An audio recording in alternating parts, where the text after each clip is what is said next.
જય ગૌ માતા, જય ઠાકોરજી, ધનરાજ પ્રાકૃતિક ફાર્મ, નારાયણભાઈ વસરા. ચાલો મિત્રો, આપણે સવારે શોર્ટ મૂક્યો હતો અને એ પ્રમાણે બતાવું કે આપણી રેવતી છે સરસ મજાના બચ્ચાને જન્મ આપ્યો છે. અને આ બચ્ચું છે આપણા ભદ્રનું. તમે જોઈ શકતા હશો, આપણો ભદ્ર છે અને ઘણા બધા બચ્ચા સેમ ભદ્ર ઉપર, ડીટો કોપી એના ઉપર. અને થોડીક આગા પાછી થઈ અને દોઈ લીધી છે. અત્યારે 2 લીટર જેવું દોયું અને બપોરનો સમય છે એટલે સાંજે હું પાછી દોવાય અને બચ્ચું ધાવે. હજી પહેલું જ વેતર છે, બરાબર. એટલે તમે જોઈ શકતા આમ બાંધવાના એવા નથી, એટલે બાંધી એટલે જરીક બચ્ચા આ જે હોડકા છે એ થોડાક દિવસ હેરાન કરે. તો ફાઇનલી ભદ્રનું પહેલાં વહેલું બચ્ચું, કેમ કે ઘણા બધા લોકો કહેતા હતા એ બીજાને ત્યાં બચ્ચા સારા આવે, તમે તમારે ત્યાં ટ્રાય કરો.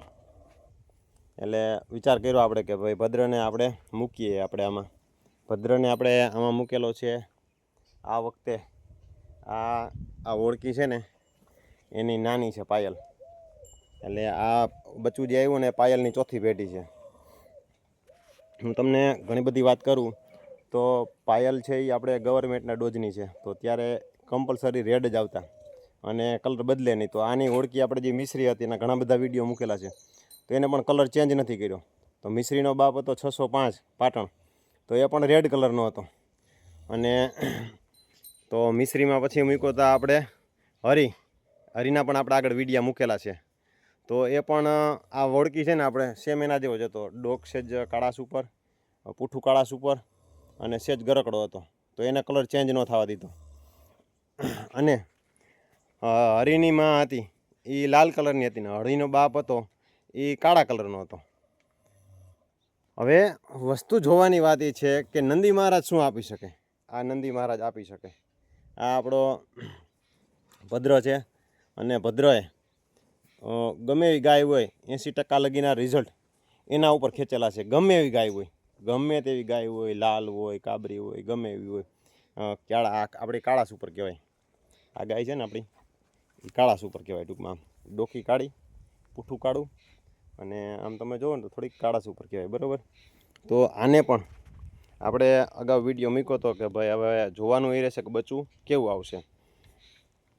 અને ઘણા બધા લોકોની આપણે ટૂંકમાં જાણવાની એવી ઈચ્છા હતી કે તમારે કેવું કામ ટૂંકમાં રિઝલ્ટ રહ્યું છે. ઘણા બધા વોટ્સઅપના માધ્યમથી મેસેજ આવ્યા. અને એ પણ તમને કહી દઉં કે આ આપણે બ્રાઝિલવાળું જે મૂકેલું છે ને એ રિઝલ્ટ નહીં, પણ આપણા ભદ્રનું આપણું રિઝલ્ટ છે. બ્રાઝિલવાળું છે ને એ આપણે જે આપેલી ઓળખી જે કેવી રહી, જે આ ઓળખીમાં છે બ્રાઝિલનું, બરાબર. અને 1 મહિના દિવસ પછી અહીંયા. તો ફાઇનલી આપણે કહી દઈએ કે શું આપણે ત્યાં આવ્યું છે. તમને બધાને જાણવાની ઘણી બધી ઉત્સુકતા છે કે તમારે ત્યાં રિઝલ્ટ શું આવ્યું છે. તો વ્યુઅર મિત્રો, આપણે ઘણા બધા વિડીયા આપણે મૂકેલા છે. 1 મિનિટ જરીક. આપણે ઘણા બધા એવા વિડીયા મૂકેલા છે કે ભાઈ વાછડી આવે તો કઈ રીતે આવે, બરાબર. આ ફાઇનલી આપણે વાછડી છે, બરાબર. અને એ પણ આપણા ભદ્રની. તો ઘણાના બધાના મનમાં એમ થતું હશે કે ભાઈ તમારે ત્યાં વાછડી આવી તો કઈ રીતે આવી. જો આપણી કઈ ગાયને વાછડી આવીને કેને વાછડો આવ્યો ને વાછડો આવ્યો એનું કારણ શું હતું એ પણ આપણે તમને આપણા આગળ એક વિડીયામાં બતાવેલું છે જ, બરાબર. આપણે ડિસ્ક્રિપ્શનમાં નાખી દઈશું યા એન્ડ સ્ક્રીનમાં નાખી દઈશું આપણે, બરાબર. એટલે લાસ્ટમાં આવશે એ વિડીયો. તો આપણે આ પાયલ છે અને વાછડી આવી, આપણે આ ગાય છે અને વાછડી આવી. કોઈ કારણોસર એ બિચારી અઠવાડિયામાં ધામમાં હોય ગઈ, બરાબર. અને આપણે આ ગાયને વાછડી આવી, આપણી જે પાછળ જે ઊભી સોનલ, બરાબર, એને વાછડો આવ્યો. અને આપણે એનું પણ કીધેલું હતું કે ભાઈ એ વાછડો આવવાના કારણ શું હતા ને એ પણ આપણે જણાવેલું હતું, બરાબર. તો ઘણા બધાના તમારા બધાના મનમાં પ્રશ્ન એમ હશે તમે આને કેટલી તારીખે ફેરવી હતી. જો ભાઈ તારીખ ઉપર આપણે ફોકસ નથી કરવાનું, આપણે તિથિ ઉપર ફોકસ કરવાનું છે. મેં તમને આની પહેલાં પણ કીધેલું હતું અને અત્યારે પણ તમને પાછું કહું છું કે તારીખ ઉપર આપણે ફોકસ નથી કરવાનું, આપણે તિથિ ઉપર ફોકસ કરવાનું છે. કેમ કે તારીખ કોઈ વસ્તુ માન્ય નથી રાખતી, એ ઇંગ્લિશ મહિના પ્રમાણે છે અને આપણા પંચાંગ અને જે શાસ્ત્ર પ્રમાણે જે હાલે છે એ આપણે અંજવાળિયું શુક્લ પક્ષ અને કૃષ્ણ પક્ષ એ પ્રમાણે હાલે છે અને એ પ્રમાણે જ આપણે ટૂંકમાં બધી જ વસ્તુમાં નક્કી થાય છે. એક નહીં, પશુ પક્ષી માણસ આપણી ખેતી આ બધી જ વસ્તુ એના આધારિત નક્કી થાય છે.